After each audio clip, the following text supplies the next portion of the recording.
How's it going, everyone? Welcome back to the GSMC Chip Shot Football Podcast, brought to you by the GSMC Sports Network. I'm your host, Manny Maradiege. Today is Wednesday, September 4th, just one day away, one more sleep away from the start of the NFL regular season. We're going to talk about those games a lot more in depth over the next coming days, but on today's show, I wanted to bring up some breaking news and some discussions, some early season awards that we have on stand for today's show.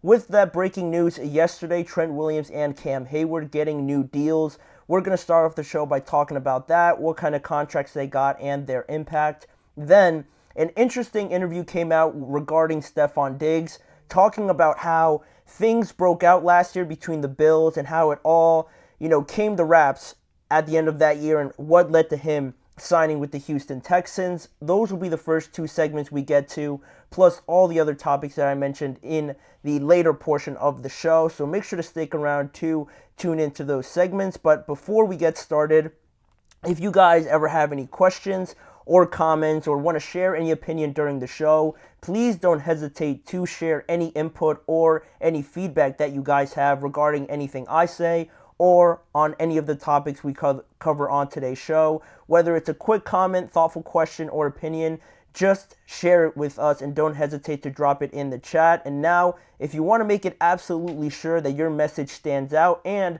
features on the show, there's an easy way to do that now. Use the super chat feature that we have available for you guys. Just click the $ at the bottom of the chat box to send in your super chat. This way, it guarantees that your message gets on the air. It's also a fantastic way to continue to support our channel and the sports content that we love bringing to you guys each and every day. And also, just make sure to go ahead and let us know what you're thinking. Hit the super chat button again, and let's keep this show as interactive and as exciting and conversational as possible. But there's also still that alternative option. You still can use the tip and donations link, GSMCPodcast.net, to leave a question or comment there if you prefer. We couldn't do this show and this entire channel without your guys' amazing support, and we're always so thankful to have you guys as part of our community. So please get involved and let us know what you guys are thinking. But now, we can jump into some of the bigger news from yesterday, just some breaking news that we had. Two new contracts for two of the most reliable, loyal kind of guys, crucial cornerstone pieces that we have in the NFL, right? Because we're talking about Trent Williams and Cam Heyward. Yesterday, we got those two announcements on the new contracts for two of the top players in their positions. Trent Williams, first and foremost, came to terms on a new restructuring of his contract, not an extension. He's still under contract for the next 3 years, including this one. So he's just restructuring his deal. I'm going to provide more details on that in just a moment. But also, the Steelers and their longtime veteran defensive tackle, Cam Heyward, they agreed to a new contract extension, keeping Cam Heyward with the Steelers until the 2027 season, technically, because he's signed through 2026. So first off, starting with Trent, I think because this one was more of a story over the last few days, talking about making it to the start of the regular season, potentially missing that first game against the New York Jets.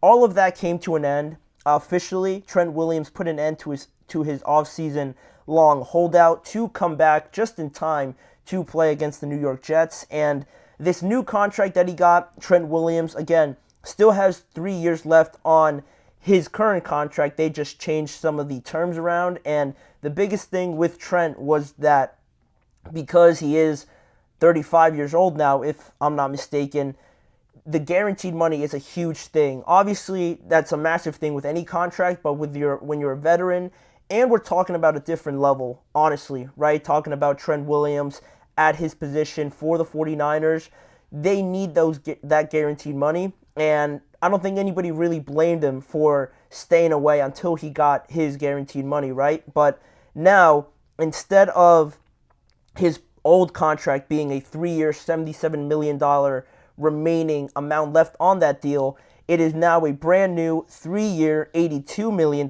deal with $48 million due at signing, plus a $25 million signing bonus as well. Trent Williams is set to make $27.65 million in cash this season, which will be the most of any offensive lineman in the NFL.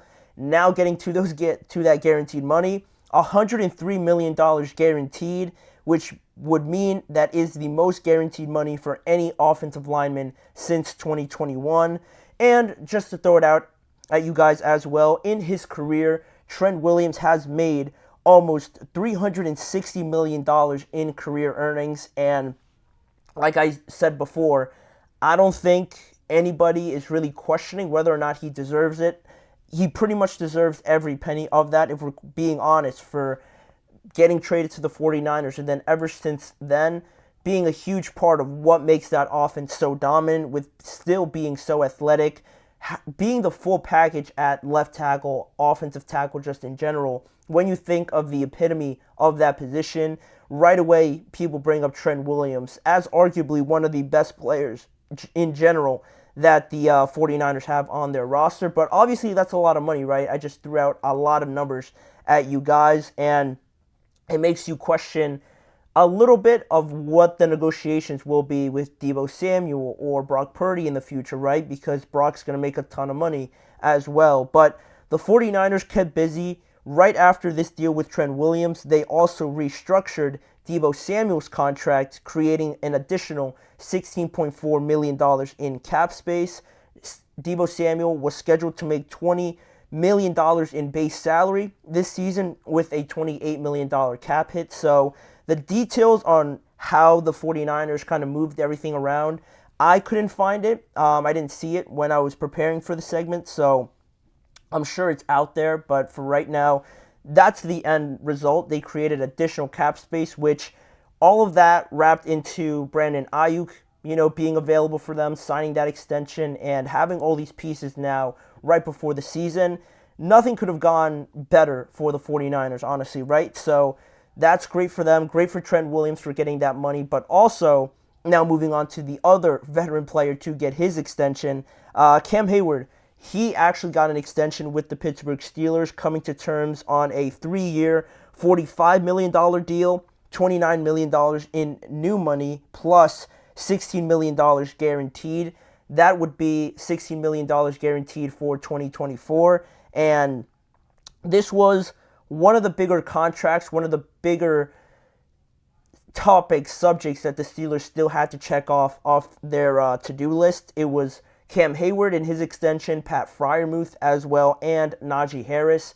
The Steelers declined the 5th-year option on Najee Harris's contract, so he is now in the final year of his deal. Same thing with Pat Freiermuth. He was drafted in the 2nd round, so he does not have a 5th-year option. And also, those two guys are still left to be extended.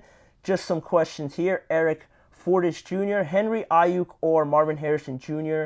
or Pacheco. I'm assuming, which side do you prefer? Oh, okay, I see. Henry Ayuk, Marvin Harrison Jr., and Pacheco. I'm assuming this is a fantasy question. I'm assuming. If it is a fantasy question, I would say give me Henry and Ayuk in that scenario for fantasy. But if we're just talking duos, who'd I prefer? I would probably still go with Derrick Henry and Brandon Ayuk, just for the fact that I need to see Marvin Harrison. I know he's going to be good. Marvin Harrison Jr. is going to be great.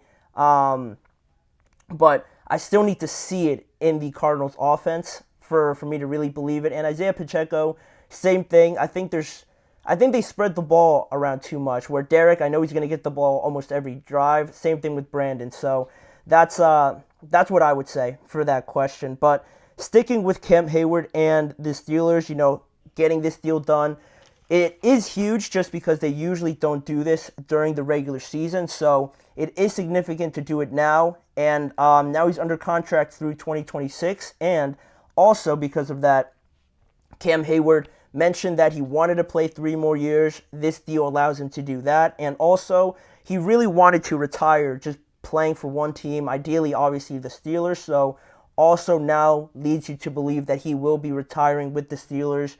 There's no way he plays beyond 2026 already. So that is great news for the Steelers, and also bringing back in Trent Williams. Overall, the census, the main takeaway I took from both of these, it just shows the value that both players carry, regardless of any thoughts of age. Are they getting up there? Are they past their primes? No one's thinking about that, at least no one on the players, coaches side of things, right?